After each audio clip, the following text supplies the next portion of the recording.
Election commission of Pakistan نے اعلان کیا ہے کہ KPK میں پہلے مرحلے میں بلدیاتی انتخابات دسمبر میں ہوں گے۔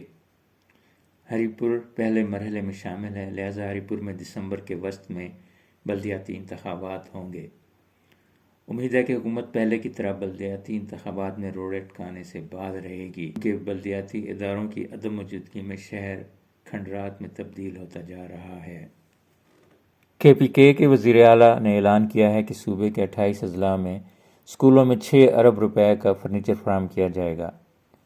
انہوں نے کہا کہ صوبے میں تعلیم کے شعبے کو اولین ترجیح دی جا رہی ہے، جو کہ بہت اچھی بات ہے، مگر سوال یہ ہے کہ کیا ان کے علم میں یہ بات ہے کہ ہری پور میں بے شمار پرائمری اسکولوں میں پڑھانے کے لیے ٹیچر تک دستیاب نہیں ہیں؟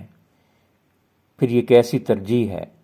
مانا کہ فرنیچر اور عمارت اسکولوں کے لیے اہم ہیں، مگر ٹیچر کے بغیر اسکول کی عمارت اور فرنیچر کس کام آ سکتے ہیں؟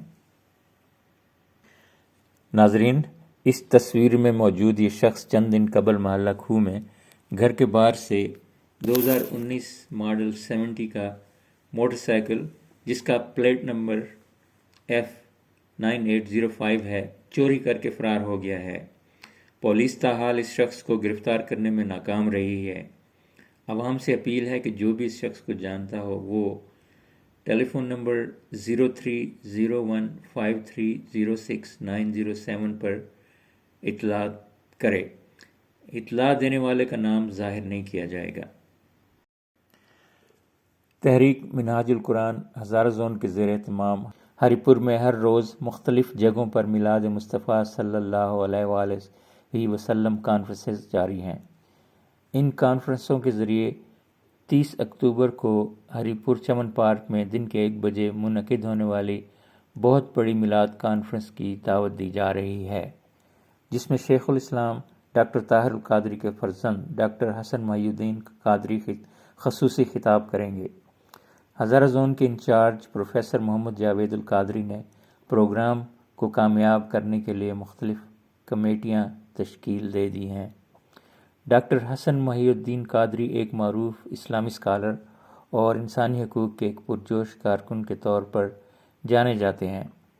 وہ بین الاقوامی سطح پر اسلام کو انسانیت کی ہم آہنگی اور امن کے لیے ایک خوبصورت اور کامل مذہب کے طور پر پیش کرتے ہیں۔ ان کے والد ڈاکٹر طاہر القادری کینیڈا میں مقیم ایک اسلامی اسکالر اور سیاستدان ہیں، جو ایک سیاسی جماعت پاکستانی عوامی تحریک کے بانی بھی ہیں۔ ڈاکٹر حسن اس وقت تحریک منہاج القرآن کی سپریم کونسل کے چیئرمین کے طور پر خدمات انجام دے رہے ہیں۔ منہاج القرآن انٹرنیشنل دنیا کی سب سے بڑی NGO بھی ہے، جس کے 90 سے زیادہ ممالک میں اپنا نیٹ ورک قائم ہے۔ ڈاکٹر حسن منہاج یونیورسٹی لاہور کے بورڈ آف گورنرز میں بھی شامل ہیں۔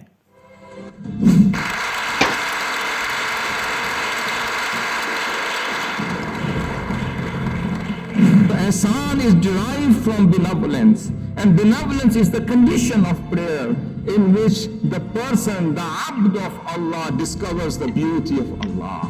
فَإِن لَمْ تَكُنْ, you should delete yourself, you should not be yourself, you should efface yourself, you should extinguish your benefits, your existence, your rights, your approach, your thinking, your ideology.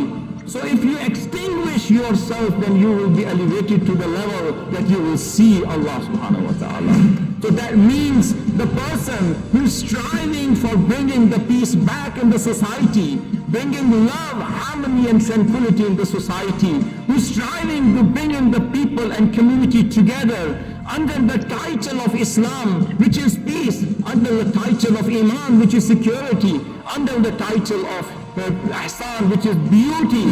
So basic balanced approach in tasawwuf today is that we have to make sure if there is a Muslim and a non-Muslim, regardless to their religion, you have to be peaceful to everybody in this life. If you are in peace, provide peace to the society, provide peace to the people near to you, you will be given a peace in the life hereafter by Allah subhanahu wa ta'ala.